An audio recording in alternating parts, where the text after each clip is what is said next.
Muy buen día, mi nombre es Alejandro Calix y este es una exposición para la clase de Circuitos Eléctricos 2 para la sección 1700 en la Universidad Nacional Autónoma de Honduras del Valle de Sula. Somos el grupo número 4, estamos integrados por su servidor Alejandro Calix, Daisy Jerezano, David Gutiérrez y Oscar Castillo. El tema del que les venimos a hablar son transformadores, más específicamente transformadores monofásicos, trifásicos e ideales. Como objetivos principales tenemos explicar los principios y funcionamientos de los transformadores monofásicos, definir los conceptos de inducción magnética, describir las características para que un transformador sea ideal y cuáles son las relaciones entre los devanados, explicar los conceptos y características de los transformadores trifásicos e identificar la diferencia entre un transformador monofásico y uno trifásico. Procederé a apagar la cámara para que ésta no moleste en el resto de la exposición. Entonces seré yo quien dé inicio con esta exposición dando una introducción de los transformadores, abordando el primer tema, que son transformadores monofásicos. Veremos a continuación cuáles son los principios que estos requieren para su funcionamiento, por qué son tan importantes y qué piezas los constituyen. Entonces continuemos. Comenzaremos con una muy general definición de qué es un transformador. Un transformador es un elemento eléctrico que permite aumentar o disminuir la tensión en un circuito eléctrico de corriente alterna, manteniendo su potencia. Más adelante veremos esto último, manteniendo su potencia. ¿Por qué esto es importante? ¿Por qué es requerido? Bueno, pasa y resulta que la energía eléctrica que usamos a diario, esa con la que iluminamos nuestras casas, cocinamos nuestros alimentos o aclimatamos nuestros hogares, se genera en plantas que están muy alejados del casco urbano, de zonas residenciales. Esta energía eléctrica tiene que viajar, tiene que recorrer grandes distancias, desde estas plantas hasta los diferentes centros o zonas habitadas. Esta energía viaja a través de conductores de cobre. El cobre en sí es un muy buen conductor. Lo malo es que no es ideal. Al no serlo, este tiene una característica que es una resistencia eléctrica, una oposición al paso de corriente. Al tener esta propiedad, parte de esa energía que viaja se pierde en forma de calor, el cual es irradiado a la atmósfera.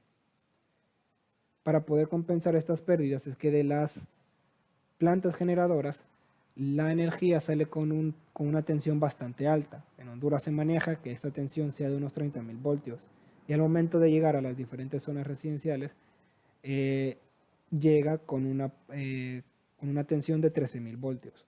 Nuestros aparatos electrónicos y eléctricos, todo lo que haya conectado a nuestra red eléctrica, no está preparada para soportar este nivel de tensión. Para eso existen los transformadores. Ellos se encargan de reducir ese valor de tensión a uno más bajo, pero manteniendo la misma potencia. Esto se hace aplicando un principio físico, cual se conoce como inducción magnética. Tenemos el siguiente enunciado. La inducción magnética dice que un flujo magnético cambiante en el tiempo inducirá sobre una espira o circuito una corriente eléctrica. Este fenómeno fue descubierto por la mano del físico Michael Faraday en compañía de Joseph Henry. Los experimentos de Faraday en 1830 consistían en introducir un imán en el interior de una bobina, la cual se encontraba conectada hacia un amperímetro. ¿Qué ocurría? Que al momento de que el imán entraba dentro de la bobina, esta marcaba un pulso de corriente en el amperímetro. Un imán es una fuente natural de campo magnético. Las líneas de campo van de esta manera, enrollándose sobre el mismo imán. Prosiguió a hacer varias variantes de este experimento.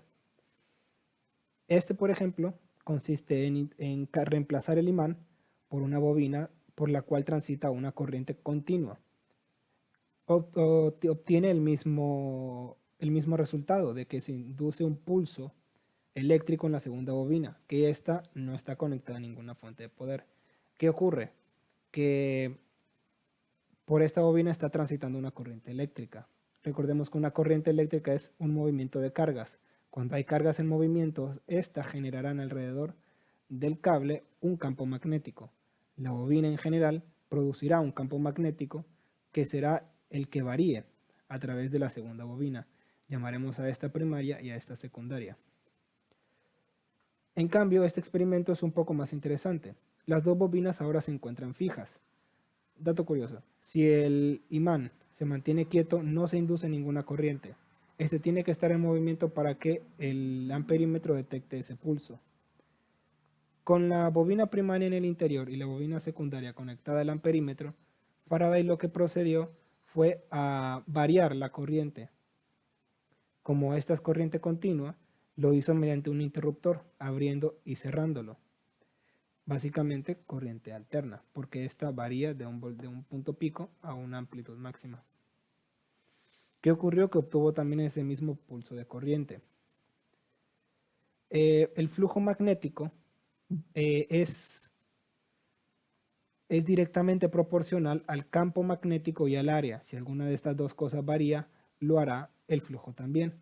Aquí el campo magnético varía al introducirse dentro de la bobina. La densidad de líneas de campo, es mucho mayor acá que acá. Entonces, eso es la variación que está detectando esa bobina.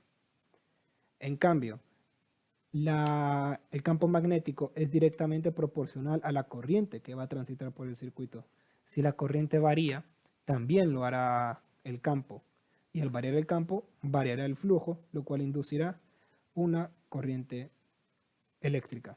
Lo podemos ver aquí, en esta simpática animación, en la cual vemos cómo el imán al entrar y salir de la bobina hace que el amperímetro marque diferentes valores de corriente. Esto es porque la corriente inducida cambiará su dirección dependiendo si el flujo crece o decrece.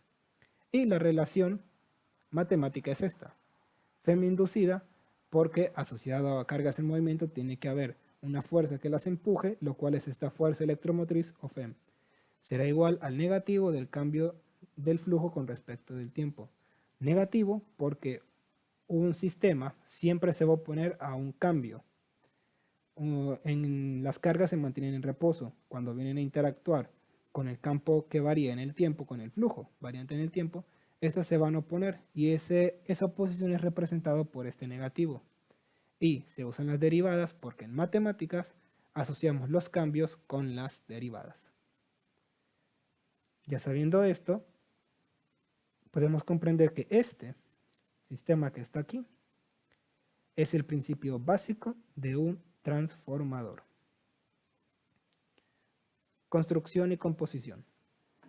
Un transformador se compone por distintas partes. Estos son los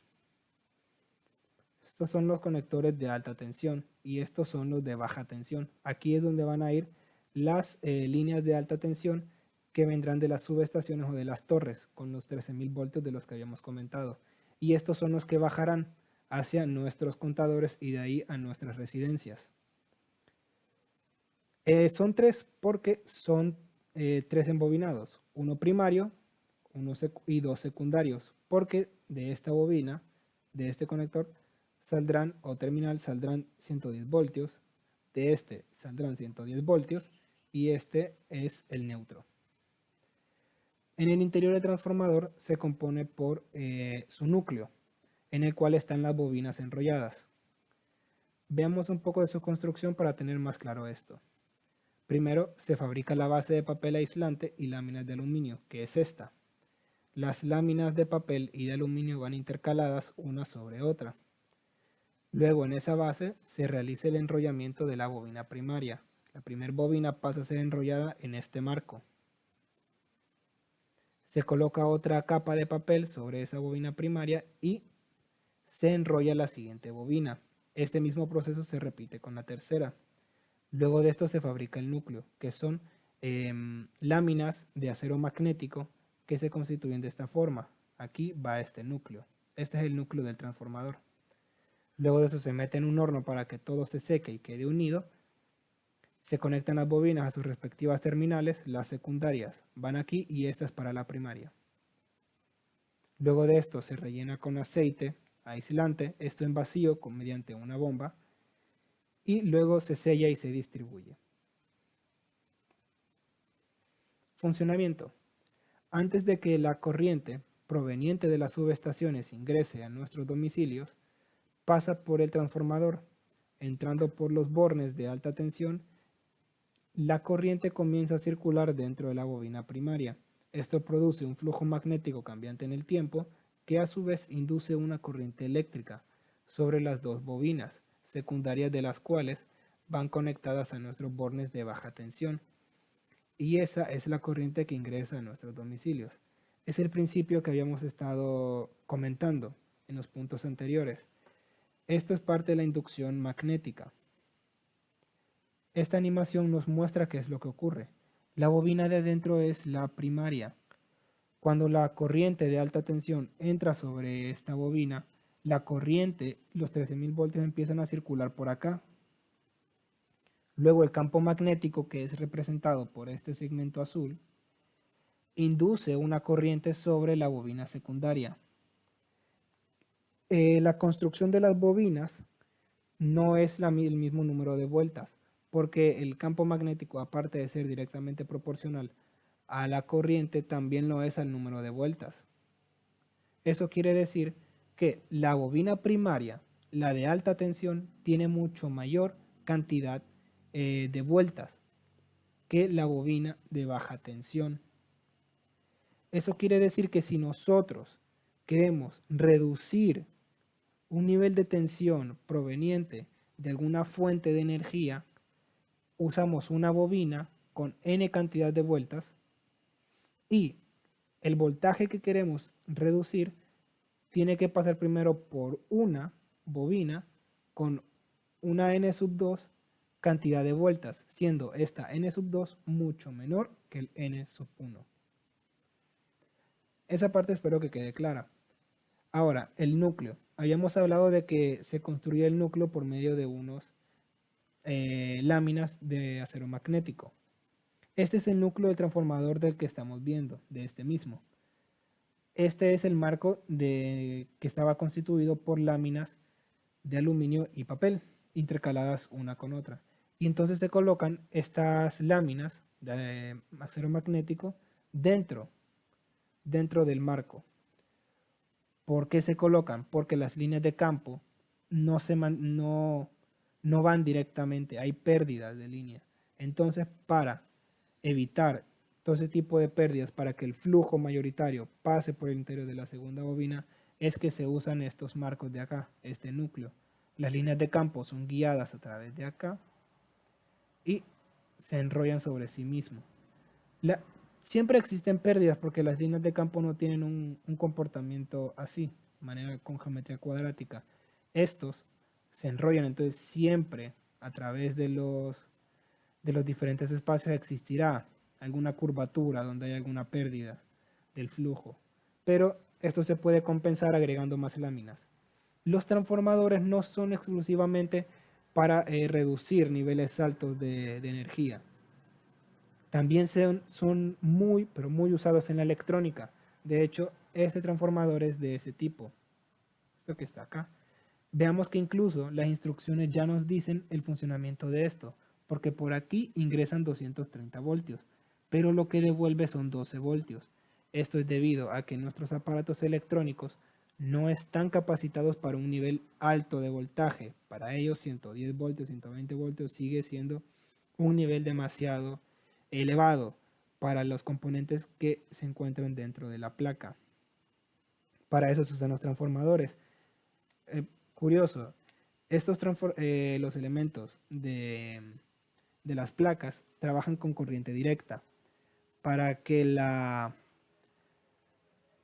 ellos introducir una corriente alterna, porque de aquí va a entrar una corriente alterna y de aquí saldrá corriente alterna, para que esta corriente sea aprovechada y no dañe los elementos que ahí se encuentran, es que pasan por un, bueno, no sería elemento, porque de hecho lo componen 4 elementos, que es un puente rectificador que consta de 4 diodos rectificadores.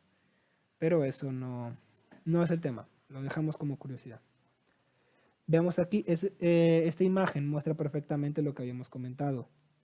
de que las líneas de campo magnético van a viajar de este punto acá, gracias al núcleo. Esta es la composición de hecho de este tipo de transformadores. Lo que es esta imagen B y esta son el núcleo de cómo está construido estos transformadores. Y el número de vueltas, si nos fijamos bien, es menor acá que acá. La densidad de vueltas es mucho mayor aquí. Esto es porque el voltaje va a entrar acá, va a entrar aquí, la corriente va a circular por acá. Y como queremos un nivel de tensión menor, el número de vueltas aquí también debe ser menor. Ahora mi compañero Oscar va a continuar con una descripción ya más específica de un transformador monofásico y una descripción matemática de cómo funcionan estos. Como dije, mi nombre es Alejandro Calix. Espero que mi parte les haya servido y haya quedado lo suficientemente claro. Los dejo con mi compañero. Muchas gracias. Muy buenas compañeros y compañeras, mi nombre es Oscar Alfredo Hernández. El día de hoy les voy a hablar sobre los transformadores monofásicos y los transformadores trifásicos. Para ello, lo primero que haré es cumplir uno de los objetivos que planteamos al principio, que es definir la diferencia entre un transformador monofásico y un trifásico. Y la diferencia es que un monofásico es aquel que solo tiene una fase de electricidad positiva y una neutro, y que este transformador solo puede dar 110 voltios. Eh, lo que pasa es que la energía que viene de las subestaciones, cuando llega el transformador, este transformador solo puede distribuir 110 voltios. Y este se utiliza bastante en el consumo del hogar, para iluminar, para los focos, calefacción y algunos que otros motores que tenemos en nuestro hogar. Y con motores serían algunas máquinas que usamos para cocinar, entre otras. Mientras que los trifásicos tienen tres fases positivas y una neutro. Es decir, que un trifásico es 3 veces un monofásico. Este tiene tres fases combinadas de 110 voltios. Y en total, un transformador trifásico nos entrega 360 voltios. Este es muy raro de ver porque solo se utiliza ya para una maquinaria un poco más pesada. Aquí tenemos una representación de circuitos equivalentes de un transformador monofásico. Y de este, para encontrar el circuito equivalente, se deben obtener a partir de la matriz de admitancia nodal, porque estos dos nodos son iguales. El cálculo del KVA. El KVA es el tamaño del transformador, pero no es un tamaño específico, sino que es como un tamaño teórico.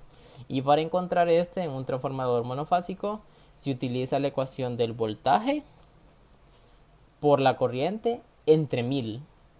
Y esto da igual el tamaño. Buenas, mi nombre es David Gutiérrez y yo les vengo a hablar sobre transformadores ideales.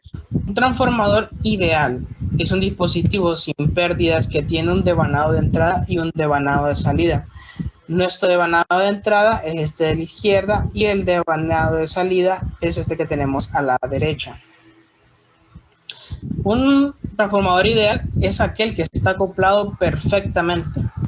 El transformador está constituido de dos bobinas y de material conductor con un gran número de vueltas, y esas vueltas están sobre un núcleo. Se dice que se le llama devanadas, y el núcleo está constituido por un material ferromagnético, pero estas devanadas están aisladas entre sí eléctricamente y su núcleo es de alta permeabilidad. Aquí podemos ver el ejemplo de las devanadas primaria y secundaria, y este cuadrado gris, o sí, cuadrado gris es nuestro núcleo. Y este sería la animación de cómo se mueven los electrones y la corriente en el núcleo de manera ideal.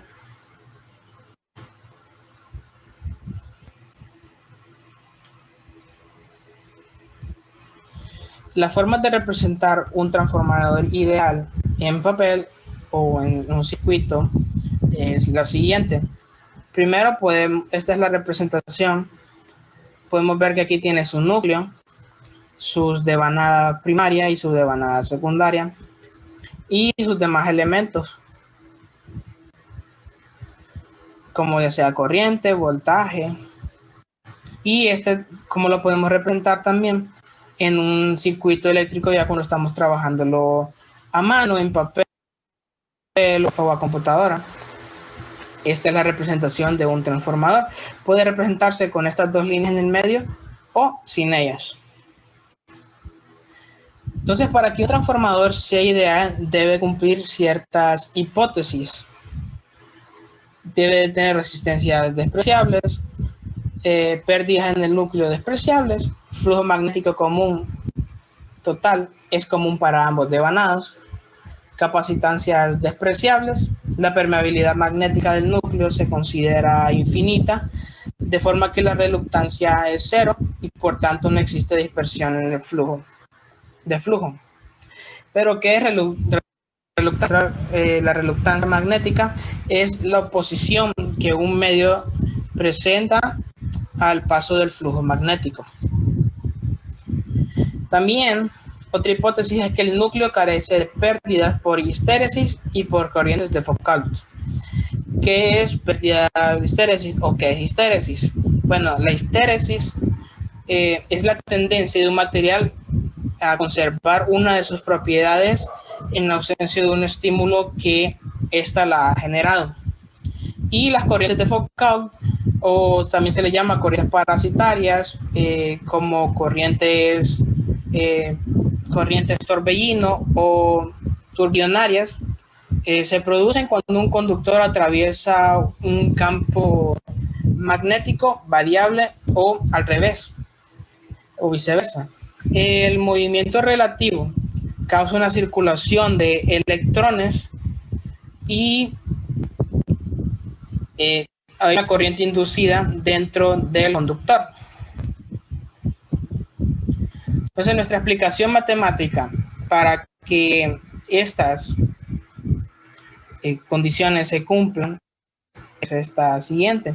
Como sabemos, un transformador ideal es el caso límite de dos inductores acoplados en los que las inductancias se aproximan al infinito y el acoplamiento es perfecto. No hay los materiales, todo está acomodado perfectamente. Por lo tanto, nuestro voltaje V1, nuestro devanado primario, es J omega L sub 1 por I sub 1 más J omega M por I sub 2. Y nuestro voltaje para nuestro devanado secundario es J omega M por la corriente 1 más J omega L sub 2 por la corriente 2. Entonces, para llegar a nuestras conclusiones se tienen que hacer arreglos matemáticos. Entonces, despejando para nuestra corriente 1, nos queda de esta manera y se sustituye en el voltaje 2. Ya una vez sustituyendo, se puede separar en dos fracciones y podemos sustituir M, que es igual a la raíz de L sub 1 por L sub 2, porque este es para el acoplamiento perfecto cuando K es igual a 1. Y sustituyendo nuestros valores nos quedaría de esta manera, y al simplificar nos queda la raíz de L sub 2 entre L sub 1 por el voltaje.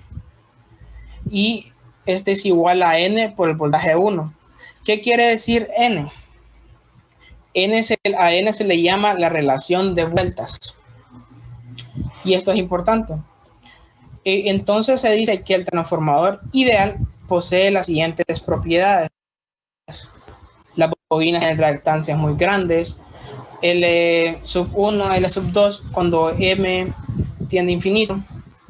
El coeficiente de acoplamiento es igual a la unidad K igual a 1 porque es acoplamiento perfecto.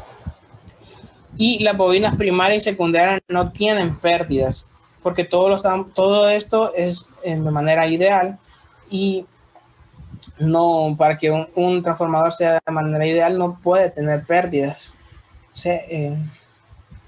Entonces, según la ley de Faraday, la tensión en el devanado primario y secundario es el voltaje sub 1 igual a N sub 1 por D de phi entre D de T, y así para el voltaje sub 2. Entonces, al dividir el devanado secundario entre el primario, nos quedaría de esta manera. Y N es la relación de vueltas o relación de transformación. Entonces podemos decir que N es igual a voltaje sub 2 entre voltaje sub 1, que a la vez es igual a N sub 2 entre N sub 1. Entonces, por efecto de la conservación de la potencia, podemos decir que nuestra potencia en el devanado primario es igual a la potencia en el devanado secundario. Entonces, en forma fasorial, despejando, nos queda lo que teníamos antes. B sub 2 entre B sub 1 es igual a N. Pero también podemos ver que la corriente de sub 1 entre la corriente de sub 2 también es igual a N gracias al despeje que hicimos. Entonces, esto indica que las corrientes primarias y secundarias se determinan con la relación de vueltas en forma inversa. ¿Cómo lo podemos ver aquí en esta manera? Entonces, las formas de llamar al transformador según la relación de vueltas. Cuando N es igual a 1 es un transformador de aislamiento. Cuando N es mayor que 1 es un transformador elevado. Y cuando N es menor que 1 es un transformador reductor. Entonces, el transformador elevador es aquel cuya tensión secundaria es mayor que su tensión primaria. El transformador reductor es aquel cuya tensión secundaria es menor que su tensión primaria. Entonces, para determinar las polaridades en nuestro transformador, se tiene que tomar en cuenta las siguientes reglas. Entonces, si tanto B sub 1 como B sub 2 son ambas positivas o negativas en las terminales con marca, se usa más N en esta ecuación que miramos aquí. Y de lo contrario, se usa menos N. Y si tanto I sub 1 como I sub 2 ambas entran o salen de las terminales marcadas, se usa menos N en la ecuación. De lo contrario, se usa más N. Y aquí podemos ver un ejemplo de cómo se encuentran las polaridades. El transformador ideal, la verdad es que al 100% no existen, por eso se dice que es ideal. Pero el único transformador que se acerca más al transformador ideal es el transformador que es más semejante, es el transformador con su núcleo de hierro. Y este se utiliza para sistemas de fluido eléctrico, para líneas de alta tensión, y es utilizado en los sistemas eléctricos. Y esta sería mi parte de transformadores ideales. Muchas gracias. Buenas, mi nombre es Daisy Saraí Jerezano Pérez, soy pasante de la asignatura de circuitos electrodos en UABS. El tema general para nosotros que fue asignado es el tema de transformadores. En este caso, nuestro compañero anteriormente les explicó acerca de lo que son transformadores monofásicos, y en mi caso les voy a explicar acerca de transformadores trifásicos, la descripción y el funcionamiento que ellos tienen. Ahora, los transformadores trifásicos, como pequeño concepto tengo, y dice que un transformador trifásico es una máquina eléctrica que permite aumentar o disminuir la tensión en un circuito eléctrico trifásico, manteniendo una relación entre sus fases, la cual depende del tipo de conexión de este circuito. Y la verdad que esto se da porque los sistemas eléctricos de CA casi siempre son sistemas trifásicos, tanto para la producción como para el transporte de la distribución de energía eléctrica. Los sistemas de potencia trifásica tienen dos grandes ventajas sobre los cuales estos sistemas trabajan. Ahora, uno de ellos es que se puede obtener más potencia por kilogramos de metal de una máquina trifásica. Y el otro es que toda potencia que se suministra en el transformador trifásico es constante en cada momento, lo cual no oscila como los transformadores monofásicos. Ahora vemos los elementos que contiene. Estos elementos que contiene los iré señalando e iré dando la explicación de cada uno. Como pueden ver, el primero que tenemos es el indicador de nivel. El indicador de nivel se encuentra en esta parte de aquí. Y este es el que nos sirve a nosotros, o más que todo nos permite observar desde el exterior el nivel de aceite que tiene el transformador.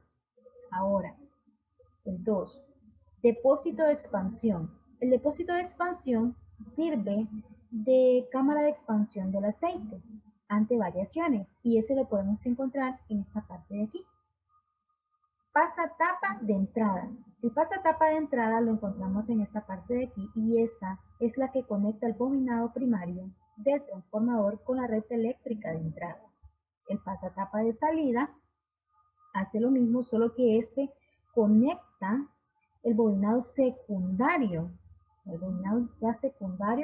con la de salida. Ahora, tenemos el 5 que es el mando conmutador. El mando conmutador lo podemos ubicar en esta área de aquí y este nos permite variar varias relaciones de tensión por medio de pasos discretos. Luego sigue el grifo, que es el grifo de llenado. Permite introducir el líquido refrigerante en la cuba. Ya veremos más adelante qué es la cuba. Ahora tenemos el número 7, que es radiadores de refrigeración. Lo encontramos en esta parte de aquí. Y los radiadores de refrigeración, su misión es disipar el calor que se pueda producir en sus carcasas y evitar que el aceite se caliente en exceso. Luego tenemos la placa de características. La placa de características se encuentra en esta área y esta placa es la que mantiene un control del equipo. En sí es importante porque en esta placa se contienen todas las características más importantes de este transformador. Ahora tenemos lo que es la cuba, que es el número 9. La cuba, si bien dijimos que en el grifo de llenado sirve para llenar la cuba, ¿ok? Entonces, la cuba es un depósito que contiene el líquido refrigerante y el cual se sumerge en los bobinados y el núcleo metálico de transformación. Estos son en sí los elementos que contiene.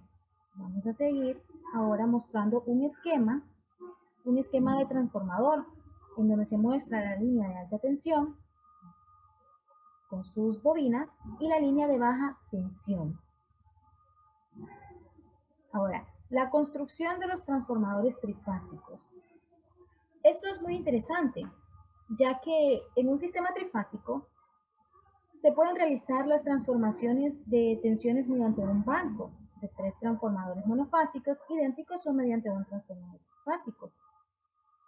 Y es lo que tenemos aquí. Dice que debido a que el transporte y generación de electricidad se realiza de forma trifásica, se han construido de diferentes características mediante 3 transformadores monofásicos y con 3 bobinas sobre un núcleo. Okay. Cada una de estas vamos a ver una imagen de referencia de cada una. Pero en ambos casos, cada columna de un transformador trifásico se le puede considerar como un transformador monofásico. O sea que asimismo bastará a nosotros con estudiar solamente uno de ellos mediante un circuito equivalente. Hay que tener en cuenta también que las tensiones y corrientes a la que la potencia de una fase se da es a la tercera parte de la total. Este es una conexión trifásica de 3 transformadores monofásicos. Ahí está la conexión que se realiza en cada uno de ellos. Tenemos sus bobinas Y asimismo también podemos ver que si tomamos uno de ellos, como habíamos dicho, nosotros podemos encontrar su equivalente y resolver los datos que nosotros necesitamos. Luego, ahora sigue lo que es el transformador con 3 bobinas sobre un núcleo o transformador trifásico. Y este también se encuentra en sus columnas, que cada columna significa como que fuera un transformador monofásico. Ahora pasamos con las conexiones de transformadores trifásicos. En las conexiones de transformadores trifásicos, para decidir la conexión más apropiada se deben seguir ciertas consideraciones. Cabe destacar que estas consideraciones pueden variar y hay muchos tipos en los cuales nosotros podemos hacer estas configuraciones. Sin embargo, voy a mencionar 4 de ellas que consideré que son las más relevantes. No significa que las demás no nos funcionen, de hecho sí son muy interesantes y deberían de tomar un poquito de su tiempo y de repente leerlas porque la verdad sí son de mucha importancia. Aquí le voy a dar 4, que sería la configuración estrella-estrella, estrella-triángulo, triángulo-triángulo y triángulo-estrella. Para empezar tenemos la estrella-estrella. Una de las ventajas de esta conexión que nosotros tenemos aquí es que es una conexión más económica para transformadores de alta tensión de una pequeña potencia. Puede conectarse neutro a los bobinados, tanto con la tierra como con una distribución equilibrada de 4 cables. Pero así como tiene ventajas, también tiene desventajas. Y esas desventajas es que los neutros negativos son muy inestables. Esos neutros negativos que nosotros tenemos en ellos son inestables y las unidades trifásicas o baterías de polaridad opuesta no pueden funcionar en paralelo en esta función. Una de las aplicaciones, porque también nosotros podemos encontrar esto aplicarlo en la industria, y es que se encuentra su mayor aplicación como unidades de núcleo trifásico para suministrar una potencia relativamente pequeña. Es interesante porque esa es básicamente la aplicación más importante que ellos hacen. Ahora tenemos la estrella-triángulo. La conexión estrella-triángulo nosotros la representamos de esta manera. En este caso aquí, repetían también. Entonces, el neutro del primario se puede conectar con la Tierra. Esa es una de las ventajas. Otra es que el neutro del primario se mantiene estable por el secundario en triángulo. Y la otra es que la conexión más conveniente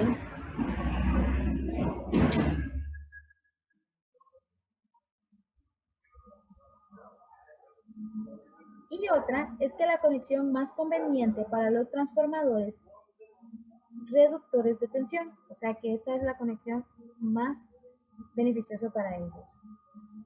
Como desventajas es que no puede disponer de un neutro en el secundario para conectar a tierra, o sea, no puede disponer de ese neutro.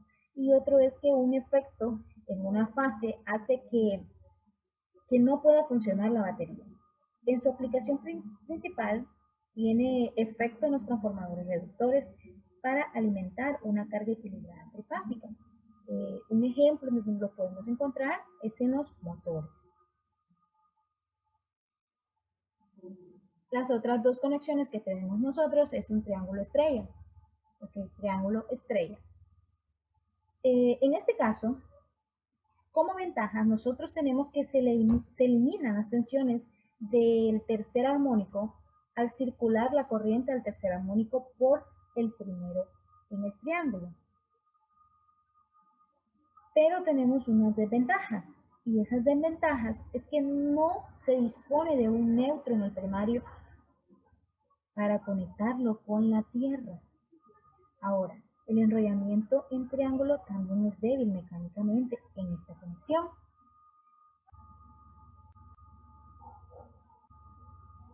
¿Y su aplicación dónde la podemos dar? Su aplicación tiene efecto como reductor de tensión para alimentar una distribución de 4 cables. Esa sería la aplicación de esta. Como otra conexión, entonces nosotros tenemos la conexión triángulo-triángulo. Esta conexión, como ventaja, nosotros podemos decir que no tiene desplazamiento de fase, que no tiene problemas de cargas desequilibradas, pero, pero también tiene unas desventajas. Y es que no dispone de salida de un neutro. Esta no dispone de salida de un neutro. Y cada bobinado debe soportar la tensión de red compuesta con el siguiente aumento del número de espiras. De todas estas conexiones que acabamos de ver, tanto la estrella-estrella, estrella-triángulo, la triángulo-estrella, triángulo-triángulo, la que se usa mucho en autotransformaciones cuando se requiere recuperar la caída de tensión por longitud de los alimentadores es la de triángulo-triángulo. Esta se usa mucho en... También tenemos lo que son las características de estos transformadores trifásicos. Y es que es muy relevante hablar sobre las características de los transformadores trifásicos, por lo cual se va a conocer las características para los transformadores comerciales para su determinada aplicación. Y ciertas características que los acompañan a ellos son la potencia nominal, y esta potencia nominal está asignada en kilovoltamperios. También tenemos lo que es la tensión primaria y la tensión secundaria. La tenemos por acá. Luego tenemos lo que es la conexión, o sea, el grupo de conexión, la frecuencia, la temperatura máxima y la altura. En este caso de la temperatura máxima tiene que ser en el ambiente y si es mayor a 30 grados. Y en el caso de la altura, altitud, la instalación tiene que estar sobre el nivel del mar y si es a mayor de 1000 metros. Hay una que se llama regulación de tensión y esa que se anuncia como regulación de tensión se da en la salida, básicamente. Entonces, esas serían las características que nosotros podemos obtener acerca de los transformadores básicos. En el fondo hay una pequeña imagen que también muestra las partes, los elementos que anteriormente se les he explicado. Para concluir en sí esta sección, puedo decir que estos sistemas de potencia, para concluir en sí esta sección, puedo decir que los suministros trifásicos tienen mucha ventaja eléctrica sobre la energía monofásica. Y al considerar los trifásicos tenemos que lidiar con esas tres tensiones y corrientes alternas, que difieren en un tiempo de fase de 120 grados. Y que al final pues nos sirve de mucho en el sector. Esto ha sido parte de mi exposición. Más adelante nuestro compañero les va a seguir explicando otro poquito acerca de los transformadores, ciertas fórmulas que se necesitan para poder resolver estos casos. Gracias. Se pueden hacer unos cálculos básicos en el transformador que serían encontrar la potencia de la columna. Y esta potencia la encontramos con la potencia del transformador entre 3. Y esto se hace porque ya que en un transformador trifásico hay 3 columnas, entonces hay que hacer una potencia por cada fase. También se puede encontrar el área del transformador y esta, como vemos, es un área teórica, sería un área no el área correcta del transformador, pero sí se acerca bastante. Pero podemos encontrar el área que sí existe en realidad y la llamamos como el área geométrica, y esta es igual al el área del núcleo teórica que encontramos entre 0.9, perdón. Para calcular los voltajes y las corrientes en un transformador se hace con la ecuación de, como sabemos, potencia es igual a voltaje por corriente. Entonces despejamos de esta y nos queda que el voltaje es igual a la potencia de la columna, muy importante esto, entre la corriente. Y de la misma forma encontramos la corriente, que despejando y nos queda potencia sobre voltaje. Ya conociendo estos datos podemos encontrar el número de vueltas, y este número de vueltas nos sirve para encontrar cuántas vueltas se necesita dar en el transformador para conseguir un voltio. Lo podemos despejar de esta fórmula, que esta fórmula sería el voltaje de la columna por 4,4, que es una constante, por el número de vueltas, por la frecuencia, por el V máxima, por el área del núcleo. Despejamos y nos queda que N es igual a voltaje sobre 4,4 por frecuencia, por V máxima, por el área del núcleo.